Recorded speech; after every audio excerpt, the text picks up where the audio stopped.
Hi everyone, আমি মন্দিরা। তোমরা সবাই কেমন আছো? আশা করি সবাই খুব ভালো আছো, আর আমিও বেশ ভালো আছি। আর আমার সকালটা স্টার্ট হয়েছিল ঠিক এইভাবে। তো সকালবেলায় আমি ঘুম থেকে উঠে মেথি জল খেতে চলে এসেছি। মেথি আমাদের ডাইজেশন সিস্টেমকে ইমপ্রুভ করে। আমি এই জলটা মেনলি খেয়ে থাকি ব্লোটিং অ্যান্ড স্কিন আর হেয়ারের জন্য। এটা অনেক উপকার করে আমার। তো তোমরাও ট্রাই করে দেখতে পারো, খুব একটা খারাপ লাগে না খেতে। এরপরে সকালে ব্রেকফাস্টের জন্য ঘুগনি বানাবো, তো তার জন্য প্রিপারেশন চলছে। প্রেসার কুকারে 1 মগ জল ঢেলে দিয়েছি, কিছু আলু আর আগের দিনের ভিজিয়ে রাখা মটরগুলোকে দিয়ে দিয়েছি, তারপরে 2 চামচ লবণ আর তেল আর সামান্য পরিমাণে হলুদ দিয়ে প্রেসার কুকারে ঢাকনাটা লাগিয়ে দিয়েছি। এরপরে আমরা বানাবো হচ্ছে পোলাও। তো তার জন্য গোবিন্দভোগ চালটাকে ধুয়ে নিচ্ছি, আর ধুয়ে রাখা চালটা আমি গাছের ওপরে দিয়ে দিচ্ছি। দেখো আমার গাছগুলো কত বড় হয়েছে, মানি প্ল্যান্ট আর আমার অ্যালোভেরা গাছ। আমার না গাছ লাগাতে খুব ভালো লাগে, আর আমি গাছের টেক কেয়ার করতে যদিও বা বেশি পারি না, তবুও আমার দ্বারা যেটুকু হয় আমি সেটুকু করার চেষ্টা করি। আমি বেশি গাছের যত্ন করতে পারবো না বলেই শুধুমাত্র এই মানি প্ল্যান্ট আর এই অ্যালোভেরা গাছ দুটো নিয়ে এসেছি। কারণ এই দুটো গাছে না বেশি যত্ন নিতে হয় না, ওরা নিজেরাই বড় হয়ে যায়। সামান্য পরিমাণে জল লাগা আর একটু সার দিলেই ওরা থেকে যায়। তো তার জন্য এই গাছ আমার নিয়ে আসা এখানে। আর ধুয়ে রাখা চালটা এবার আমি জল ঝরিয়ে নিচ্ছি। এটাতেই আমি ভাতের মাড়টা গেলে থাকি। জানো তো, এই মিক্সার গ্রাইন্ডারটা কিনবার পরে না আমাদের অনেক সুবিধা হয়েছে। এখন আমরা সকাল সকাল বিটরুটের রসও খেতে পারি, আর আমাদের মশলা নিয়েও কোনো আমাদের ঝামেলা থাকে না। আর বিটরুটের রসটা ছেঁকে নিয়ে আমি বেশি করে লেবু দিই যাতে টেস্টি লাগে, সেই জন্য। আগে আমি বিটরুটের রসটা ছেঁকে নিয়েই খেতাম। তো খেতে আমি পারতামই না, জাস্ট বমি বমি লাগতো। তারপরে আমাকে বোন এটা শিখিয়ে দিয়েছিল যে লেবুর রস দিলে না একটু টেস্ট লাগে আর খেতে পারা যায়। তো তারপর থেকে আমি যবে থেকে লেবুর রসটা দিতে স্টার্ট করেছি, তবে থেকে আমার খেতে ভালোই লাগে। বিটরুটের রসে আর খেতে প্রবলেম থাকে না। এটাতে একটু বেসন দেবো, দিয়ে এটা পুরো ফেসে আর বডিতে লাগাবো। আর এখানে আমি আদাটা বেটে নিচ্ছি। পোলাও করব গোবিন্দভোগ চালের, তো সেই জন্য আদা বাটাটা দিতে হবে, তো আদা বাটাটা দেবো। এখানে আমি আদাটা এখন বাটবো, কারণ পোলাও করব সেই জন্য।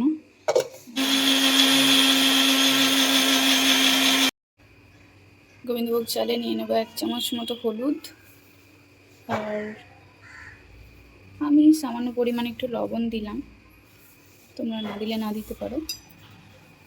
আর আদা দেবো 1 চামচ মতো, দিয়ে এটাকে ভালো করে মাখিয়ে রেখে দেবো।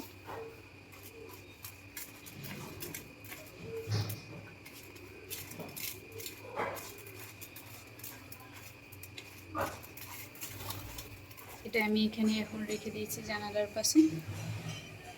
এটা এখন এখানে রেখে দিলাম। দেখো, এই পায়রাটা এখানেই জন্ম হয়েছে, এখানেই বড় হয়েছে, আবার এখানেই সব বসে আছে এখন। আমাকে দেখছে মনে হচ্ছে।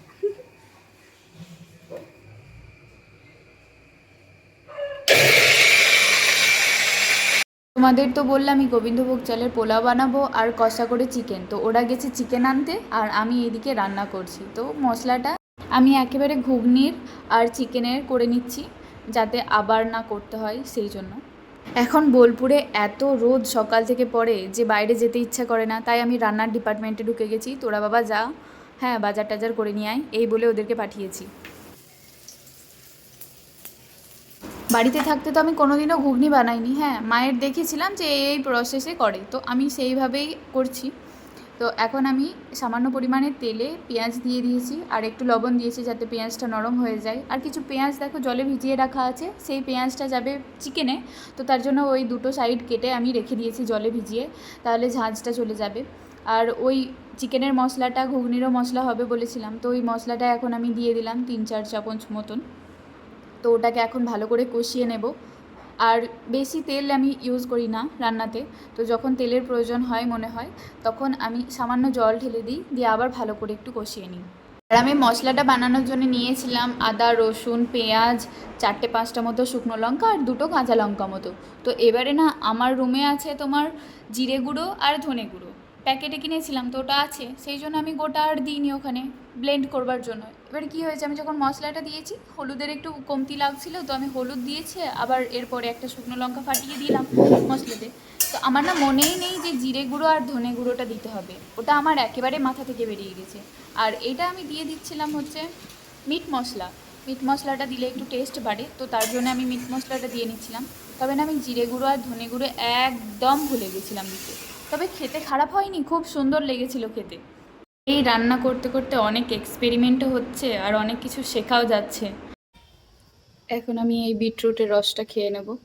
খুব তাড়াতাড়ি খেতে হবে কারণ রান্না করতে হবে।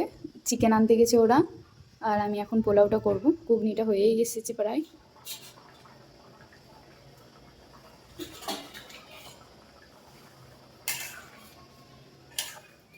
আমি না পোলাওতে ঘি আর গরম মশলা দিতে ভুলে গেছিলাম, তো আবার আমি দিতে এসেছি। এটা আধ ঘন্টার উপরে ভিজিয়ে রাখা হয়ে গেছে আমার, তো আমি এখন দিয়ে নেব।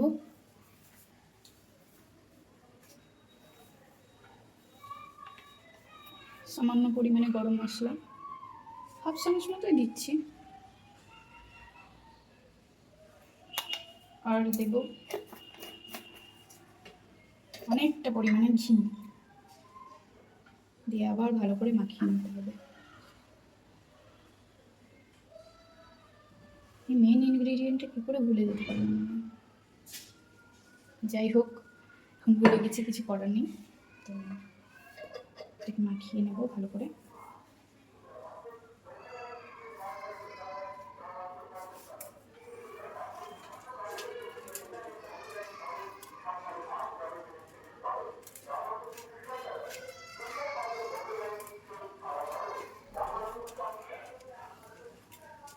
এটা আমার ফার্স্ট টাইম পোলাও বানাচ্ছি আমি, এর আগে কখনো বানাইনি, আমি ইউটিউব ভিডিও দেখেই করছি। কড়াইটা কেটে গেছে, এখন আমি দিয়ে দেবো 1 চামচেরও বেশি পরিমাণে ঘি। হ্যাঁ, 2 চামচ দিলাম। জানি না পেটের অবস্থা কী হবে, অনেকটা পরিমাণে আমি ঘি খাই, ঘি খেতে ভালোবাসি বলে বেশি বেশি করে ঘি দিয়ে দিচ্ছি। তবে তো যাই হোক, আমি ঘিটা দিলাম, ঘিটা গলবে। তারপরে সব গরম মশলাগুলো দিয়ে দেবো।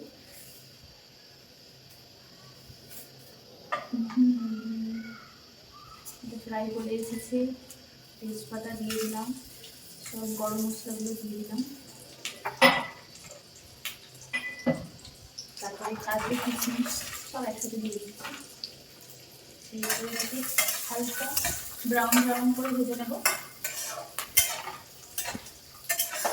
কাজুটাকে ভেঙে দিলে ভালো হবে না গোটাই ঠিক আছে? আমি যাই হোক, গোটায় এখন দিয়ে ফেলেছি, তখন খাবো। ও বাবা, পাচ্ছে তো।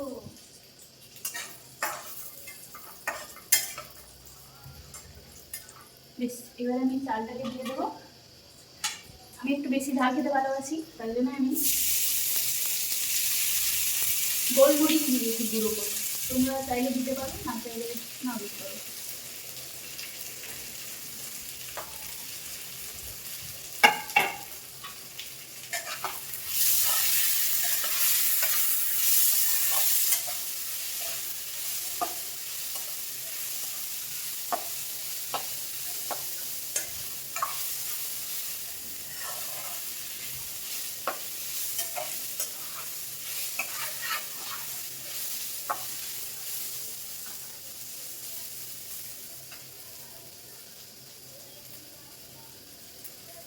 মুখটা গেল কোথায়?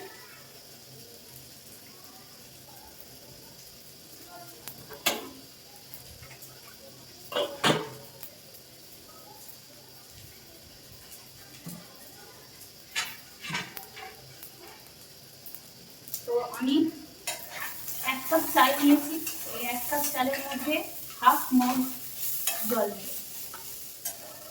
এটাকে অল্প করে একটু ভেজে নিলাম।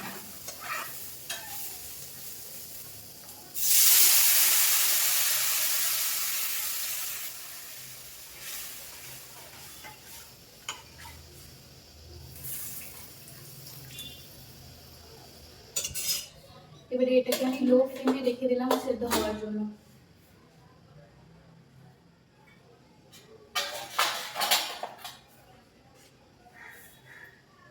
আগে আমি যেহেতু লবণ দিয়েছিলাম তো সেহেতু আমি আরেকটু লবণ দেবো, আর পরিমাণ মতো চিনি।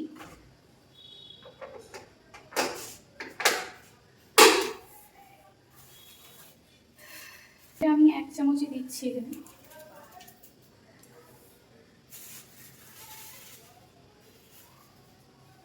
হ্যাঁ, 1.5 চামচই দিলাম। পোলাও তো মিষ্টি খেতে একটু ভালো লাগে, তাই না?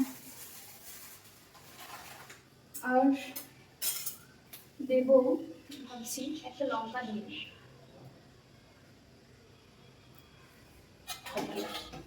এখন আমার পোলাওটা কত দূর হলো,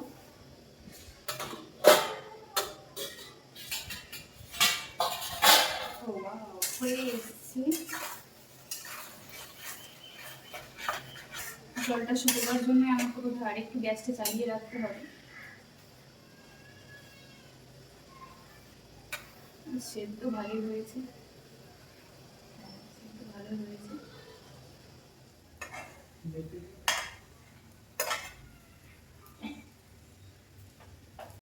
ওরা বাজার থেকে চলে এসেছে, আর দেখো আমার জন্য ডাব নিয়ে এসেছে মনে করে। আমি ডাব খেতে খুব ভালোবাসি সেই জন্য। আর মিট মশলা ছিল না, সেই জন্য আবার মিট মশলা নিয়ে এসেছে। আমি বলিও নি ধনে পাতা নিয়ে আসার জন্য, ওটাও নিয়ে এসেছে দেখছি। আবার মিষ্টিও নিয়ে এসেছে। কি অবস্থা, আমাদের মিষ্টি না খেলে একদম চলছে না এখন। কি করি বলো তো এই মিষ্টি না খাওয়ার জন্য। আর চিকেন ম্যারিনেট করবার জন্য আমাদের টক দই লাগবে, সেই জন্য মাটির ভাঁড়ের টক দই নিয়ে এসেছে, যেটা খেতে ভালোই ছিল। আমি এমনিও খাই টক দই, তো তার জন্য একটু বেশি করে নিয়ে এসেছে। এই দিন দিন মিষ্টি খাওয়ার জন্যই বেশি আমাদের পকেট ফাঁকা হয়ে যাচ্ছে জানো। তোমরা আমাকে কেউ সাজেস্ট করো তো যে মিষ্টি না খাওয়ার জন্য কন্ট্রোল কী করে করে মানুষ। মিষ্টি খেতে কেন এত ভালো লাগে এখন, বিশেষ করে এখন খুব ভালো লাগে। এত ভালো মিষ্টি বানাই, যখনই যাই বাইরে তখনই মিষ্টি খেয়ে নিই। তো কী আর করবো, এখন আমি ডাব খাচ্ছি, ডাবের শাঁসটা। তো এবার আমি চিকেন ম্যারিনেট করব। চিকেন ম্যারিনেট করবার জন্যে আমি নিয়েছিলাম 3 চামচ মতো টক দই, আর একটুখানি মিট মশলা, আর দিয়েছিলাম জিরে গুঁড়ো, ধনে গুঁড়ো।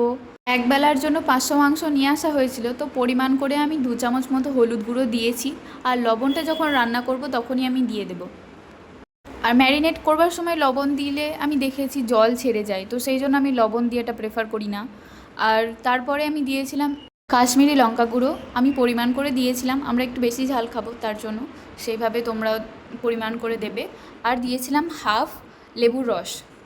এবারে চিকেনটাকে ভালোভাবে ম্যারিনেট করবার পরে ঢাকা দিয়ে রেখে দিতে হবে।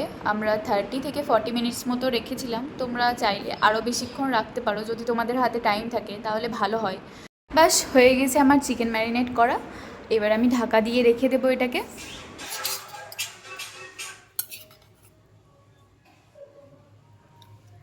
A few minutes later. এবার আমি চিকেনটা করবার জন্য নিয়ে নিয়েছি সর্ষের তেল, আর 2টো তেজপাতা, আর সব রকমের গোটা গরম মশলা। তার উপরে নিয়ে নিচ্ছি পেঁয়াজ। তো পেঁয়াজটা আমার মনে হচ্ছে পরিমাণে একটু বেশি হয়ে গেছে, কষানোর সময় মশলাটা একটু বেশি হয়ে যাবে এই আর কি, আর কিছু নয়। বেশি রিচ আমার ভালো লাগে না এই গরম ওয়েদারে। যত তেল আর রিচ খাবো তত পেটের প্রবলেম হবে, তারপরে আমার তো পিম্পলসের প্রবলেম আছেই, তো সেই জন্য আমি তেল জাতীয় জিনিসটাকে একটু বেশি অ্যাভয়েড করি, তো তার জন্য কম তেল নেওয়ার চেষ্টা করেছি। পেঁয়াজটাকে ভালোভাবে ভেজে নেওয়ার জন্য আমি 1 চামচ মতো লবণ দিয়েছিলাম। এরপরে আমি দিয়ে দিলাম মশলাটা, এবারে ভালোভাবে এটাকেও কষিয়ে নেব। তো মশলাটা কষানো হয়ে গেলে এবার আমি টমেটোটা দিয়ে দেব। টমেটোটা দিয়ে দেওয়ার পরে ভালোভাবে কষিয়ে নিচ্ছি এখন। আর এটা দেখো আমি এখন ঘুগনি খেতে বসবো, খিদে পেয়েছে খুব, তার জন্য। আমার কষানো হয়ে গেছে, দেখো তেল ছেড়ে এসেছে মশলা থেকে। এখন আমি দিয়ে দিচ্ছি চিকেনটা। এবারে চিকেনটাকে ভালোভাবে মশলার সাথে মাখিয়ে নিতে হবে, আর এটাকে ঢেকে ঢেকে অনেকক্ষণ ধরে সেদ্ধ করা বলো, কষানো বলো, যেটা তোমরা বলো সেটা এখন করতে হবে। করতে করতে হঠাৎ আমার মনে পড়লো আমরা তো বিরিয়ানি করেছিলাম, সেই বিরিয়ানির মশলাটা আমাদের কাছে ছিল, তো ওই বিরিয়ানির মশলাটা আমি একটু অ্যাড করে দিলাম। আর এরপরে আমি দিচ্ছি পরিমাণ মতো লবণ। আমাদের 500 চিকেনে যতটুকু প্রয়োজন ছিল লবণের, আমরা সেইটুকু লবণ ব্যবহার করেছি। আমি যে কোনো রান্নার ক্ষেত্রে অনেক সময় নিয়ে ধরে ধরে রান্না করি, কিন্তু জানি না কেন পড়াশোনার ক্ষেত্রে বলো বা যে কোনো কাজে বলো, তখন আর এই ধীর স্থিরটা না আমার মাথাতে কাজই করে না। তখন আমি এত চঞ্চল হয়ে পড়ি, এত ছটপট করি, কি বলবো, আমার চাই তো চাই, এখনই চাই, করতে হবে তো এখনই করতে হবে, এরকম ছটপট করি। আর রান্নার বেলাতে ধীর স্থিরভাবে করি। চিকেনটা কষানো হয়ে গেছে, তো তার আগে আমি দিয়েছিলাম মিট মশলা, আর এবারে দিয়ে নিচ্ছি ধনেপাতা, দিয়ে এটাকে ভালো করে নেড়ে চেড়ে আবার ঢাকা দিয়ে রেখে দেবো কিছুক্ষণের জন্য। দেন আমার চিকেন কষানোর ডান। এরপরে আমি ঘরটর মুছে স্নান করব। আমি রিপারচেস করেছি, যেটা তোমাদেরকে দেখাচ্ছি। একটা হচ্ছে শ্যাম্পু লরিয়ালের, আর একটা হচ্ছে সিটাফিলের ক্লিনজার। তো তোমরা চাইলে ইউজ করতে পারো, আমার খুব ভালো কাজ করে, তো তার জন্যে তোমাদেরকে দেখালাম। আর এই যে দেখো আমার চিকেন কষানো, কি টেস্টি হয়েছে তোমাদেরকে বলে বোঝাতে পারবো না, খুব টেস্টি ছিল। আর এটা হয়েছে আমার পোলাও, যেটা একটু বেশি সেদ্ধ হয়ে গেছিলো, তবে খেতে অসাধারণ অসাধারণ। এটা আমি নেক্সট আবার ট্রাই করব। আর ওরাও আমার খাবার খেয়ে খুব সুনাম করেছে। আর আমাদের যেটা না থাকলেই নয়, সেটা হচ্ছে এই মিষ্টি। মিষ্টি আমাদের থাকবেই পাতে, তো লাস্ট পাতে হচ্ছে মিষ্টি আর দই। আমি যেটা খেতে ভালোবাসি সেটা হচ্ছে আমার টক দই, তো আমার জন্য টক দই ছিল। তো এই হচ্ছে আমাদের মেনু। আর আমার যদি ভিডিও তোমাদের ভালো লেগে থাকে তো please like comment share and subscribe করে দিও। দেখা হচ্ছে নেক্সট কোনো ব্লগে। আর যদি আমার কোনো ভুল ত্রুটি থেকে থাকে তো আমাকে কমেন্টে জানিও। ওকে বাই, আজ তাহলে আসি।